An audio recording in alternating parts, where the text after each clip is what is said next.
정훈이 탈락 위기에 처한 빈예서와 강예슬을 충격에 빠뜨린 편파 채점의 진짜 모습이 드러났다. 무대 조명이 꺼졌다 켜지는 단 1초. 그 사이에 사람의 운명이 바뀐다. 그리고 그날 밤 모두가 설마 라고 입을 모으던 일이 정확히 말하면 설마를 넘어 왜 라고 외치게 만든 점수의 움직임이 생방송 스튜디오 한복판에서 터졌다. 관객석은 박수로 뜨거웠다. 카메라가 돌고 MC의 목소리는 친절했고 자막은 반짝였다.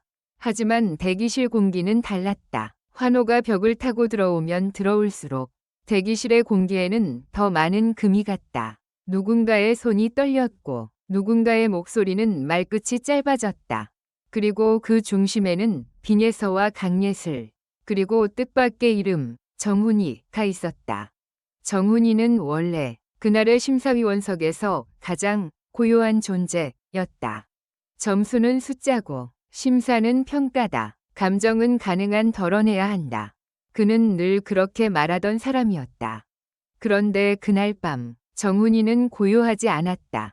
모니터에 점수가 뜨기 직전 그는 의자에서 반쯤 일어섰다. 그의 손끝이 심사표 위를 훑고 시선이 방송용 모니터가 아니라 심사위원석 아래쪽 스태프들이 서 있는 방향을 향했다. 마치 누군가에게 지금 당장 멈춰 라고 말하려는 사람처럼. 그리고 바로 그 순간 전광판에 점수가 올라갔다. 누군가가 숨을 들이켰다. 관객석에서가 아니었다. 대기실 그리고 심사위원석 사이 그 어디쯤에서 빈예서의 점수는 예상보다 낮았다. 강예슬의 점수는 이상하게 엇박이었다. 한 명은 고개를 들 수 없었고 다른 한 명은 웃으려다 웃지 못했다. 생방송은 멈추지 않았다. 멈추지 않는 생방송이야말로 가장 잔혹한 장치다. 1. 탈락 위기라는 두 글자. 그리고 정훈이의 침묵. 빈예서 씨, 지금 표정이 괜찮으세요? MC가 부드럽게 말을 걸었지만 빈예서의 눈은 카메라가 아닌 어딘가를 보고 있었다. 그 어딘가는 정확히 말하면 점수표의 빈칸이었다. 강예슬은 웃었다. 아니, 웃는 모양을 지었다. 입꼬리는 올라갔지만 눈이 따라오지 못했다. 그는 무대 위에서 누구보다 담대한 사람이었다. 그런데 그날만큼은 무대 아래에서 더 용감해야 했다. 정훈이는 마이크를 잡지 않았다. 잡으려 했지만 손이 멈추었다. 그의 옆자리 심사위원이 작은 소리로 물었다. 선배님, 무슨 일이에요? 정훈이는 대답 대신 심사표를 뒤집었다. 그 종이 뒷면에는 원래 아무것도 없어야 했다. 그런데 거기에 연필 자국이 있었다. 지워진 흔적. 한 번 썼다가 급히 지운 흔적. 그리고 그 흔적의 모양은 이상하게도 숫자처럼 보였다. 정훈이는 아주 낮게 말했다. 이건 내가 쓴 게 아닌데. 그 말은 공기 속으로 흩어졌고 흩어진 말은 스태프들의 귀로 흘러들어갔다. 그리고 그 다음부터 대기실 문이 이상하게 바빠졌다. 스태프들이 뛰었다. 누군가 전화했다. 누군가 이어폰을 손으로 누르며 잠깐만요를 반복했다.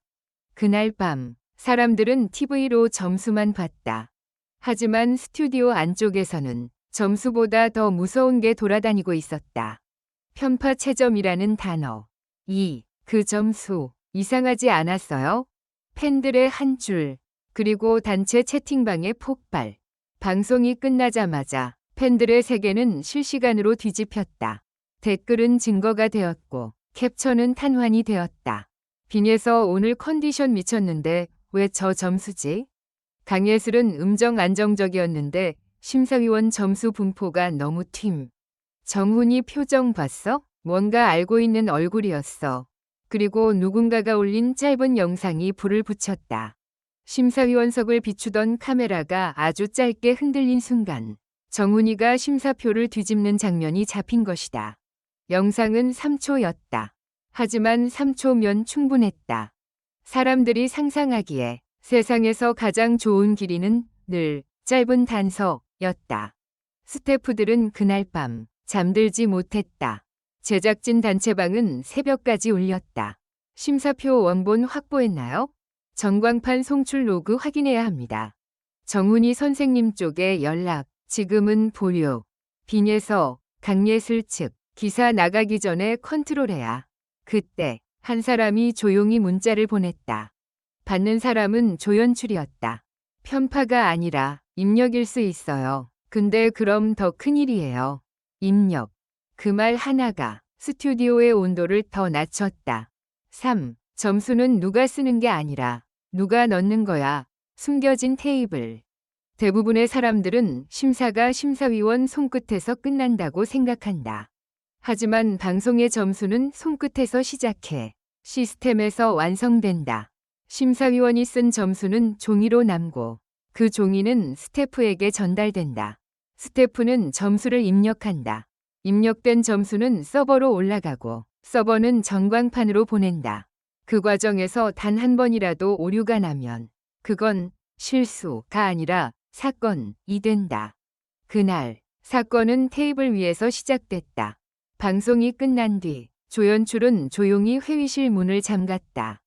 회의실 중앙에는 노트북 3대가 놓여 있었다. 심사표 스캔본, 송출 로그, 입력 스프레드시트, 그리고 그 옆에 스태프 한 명이 고개를 들지 못한 채 앉아 있었다. 그의 손은 계속 같은 동작을 반복했다. 주머니 속 열쇠고리를 돌렸다. 멈췄다. 돌렸다. 조연출이 말했다. 입력 담당이 누구였지? 침묵. 그리고 아주 작은 목소리. 저요. 그 말이 떨어지자마자 회의실 공기가 바뀌었다. 저요는 언제나 책임의 문장이다. 하지만 그날은 책임보다 더 큰 게 붙어 있었다. 의도. 확실히 말해. 저 그대로 입력했어요. 심사표 보고 그대로. 그대로면 왜 점수가 다르지? 그때 기술팀이 모니터를 돌려 보였다. 송출 로그에는 분명 숫자가 찍혀 있었다. 그런데 그 숫자의 출처가 심사표와 달랐다. 정훈이의 심사표에는 96이 적혀 있는데 송출 로그에는 86으로 찍혀 있었다. 그리고 빈예서의 종합 점수 차이는 바로 그 10점 만든 낭떠러지였다. 강예슬은 더 이상했다. 어떤 심사위원은 점수를 높게 줬는데 전광판에서는 중간값처럼 눌려 있었다. 마치 누군가가 일부러 튀지 않게 덮어버린 것처럼.